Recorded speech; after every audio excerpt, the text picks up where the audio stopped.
to Venice, also known as the long name, The Comical History of the Merchant of Venice.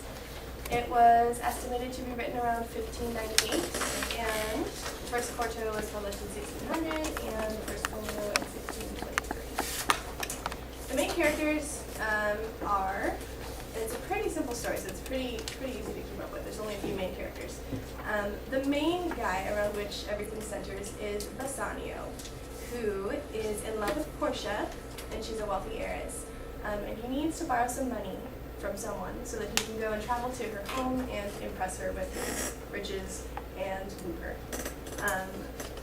There is also Antonio, who is Bassanio's friend, and who normally has a lot of money, but doesn't right now because he invested all his money in some ships, which is a very insecure investment, as we will find out. There's also Gratiano, who is Bassiano's sidekick, and Nerissa, who is Portia's sidekick. So these are like their friends slash servant people. So in Act 1, we find Antonio, who is Bassiano's friend, is complaining that he has a depression and he can't understand why. And his friends remind him that it could be because he invested all of his money in some ships that very well may not make it back, and so it's not a good investment. At this moment, Bassanio comes up and asks Antonio if he can borrow some money, and Antonio tells him, well, no, I don't have any, but I will guarantee any loan that you can get. So Bassanio ends up borrowing money from Shylock, who is a rich Jewish moneylender in Venice. And Shylock agrees to give him the money. If he doesn't give the money back, he will take a pound of Antonio's flesh as collateral. So strangely, Antonio agrees to this, and Bassanio gets the money. And meanwhile, Portia is lamenting the fact that according to her father's will, she can't choose her husband, but any suitor must choose from among 3 chests, a gold one, a silver one, and a lead one. And hopefully they'll select the one which has a picture of her inside, and then if they do, they'll get to marry her.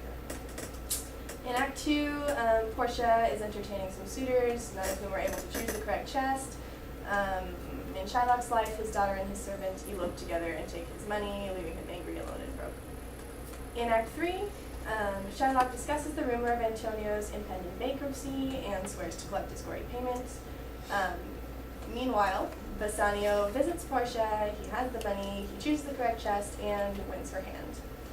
She gives him a ring and makes him swear never to remove it because it's a symbol of their love. And Gratiano and Nerissa have fallen in love as well, and so they plan a double wedding. Bassanio and Gratiano, however, hear that Antonio is in trouble with Shylock, and so they rush back to Venice to help him.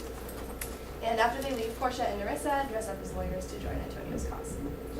In Act 4, it's the climax of the play, and the court of Venice is convening for Antonio's trial to decide whether Shylock has a right to his pound of flesh or not.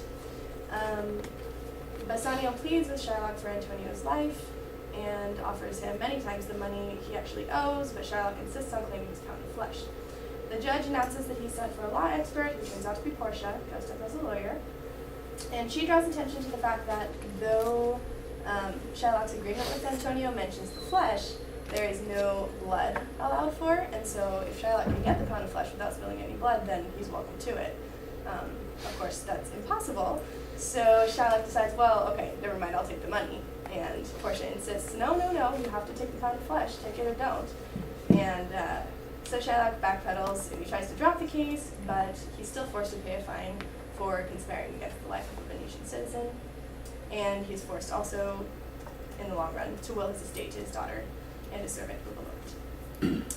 Out of thankfulness to the lawyers, Bassiano and Gratiano give their rings away, which makes Shylock and Nerissa angry because they realize that they're giving their symbols of love away.